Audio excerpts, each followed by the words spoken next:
Denise Gwen, reading aloud for you from my short story, The Greasy Spoon. Chapter 23. They stood at the entrance to the slaughterhouse.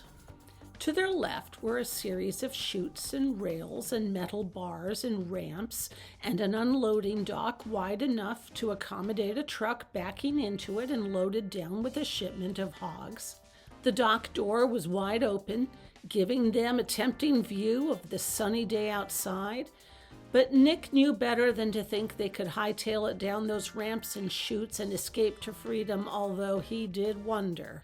Buddy noticed them looking. "We're expecting a shipment of hogs soon, but we won't bother you boys with that. We're just going to start you out here in the shower room." At the words shower room, Nick's heart shuddered with a nameless dread and his mind went blank. He stopped listening as Buddy kept talking. "You boys will start out here, and after you've been showered, you'll head down the ramp through that door there," and he pointed, "and then you'll make your way through the rest of the slaughterhouse." They really are going to make us go through with this.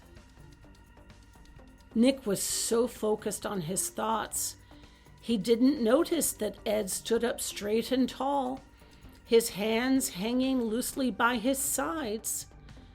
He looked oddly relaxed. "How about I kill you instead?" Ed said. "I'll bet you'd like to do that," Buddy said, and his words were cut short as Ed stepped forward and thrust a long knife into the man's overalls at a point just below the bib pocket, above the rivets, and pushed the knife into Buddy's chest. And Nick, his mind still woolly from the concussion and still trying to grasp the idea of a shower room, watched dumbly as Ed grunted and blood spurted out from his fists, and he got right up close into Buddy's face and pushed the knife into Buddy's chest all the way up to the hilt. Buddy gazed at Ed in shock. I don't," Buddy stuttered. Buddy's eyes widened in surprise, and he lifted his hands and covered Ed's fists with his own hands.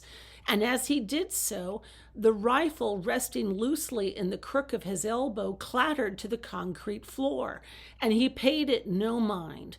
And he kept on clutching Ed's hands that were clutching the knife, and the two men stood there and stared at one another for a long moment, as Ed kept straining and groaning and pushing, and Ed slowly pushed Buddy hard enough he had to step backwards, until Buddy was backed up against the concrete wall.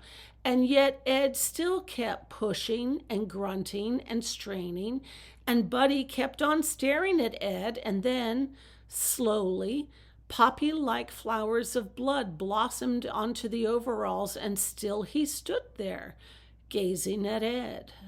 Ed's hands were drenched in blood. Blood oozed out of the hilt of the knife embedded into Buddy's chest, and Ed's hands and wrists and Buddy's hands and wrists were covered in blood, and the blood seeped onto the cuffs of Ed's white shirt, and the blood slowly absorbed the white cotton and crept up the cuffs, nearing the shirt sleeves. And Ed was standing so close to Buddy that the two men stood nose to nose, and the blood spurting from Buddy's chest unspooled all over the front of Ed's shirt, forming a baseball-sized blood stain, and both Ed and Buddy were covered in the old farmer's blood. Buddy moaned. "Fuck you, you old cunt," Ed hissed. Nick wasn't doing a goddamned thing to help. He forced himself to concentrate, and he looked slowly around him to make sure nobody else was approaching. Thus far, it appeared to be only the three of them, and one of them was dying. At last, Ed released the knife and stepped back unsteadily and skidded a little on the concrete floor, slick with the old man's blood. And as he stepped away, Buddy's knees crumpled, and, with his back still rammed up against the wall, he slid to the floor with his legs jutting out straight in front of him like a rag doll.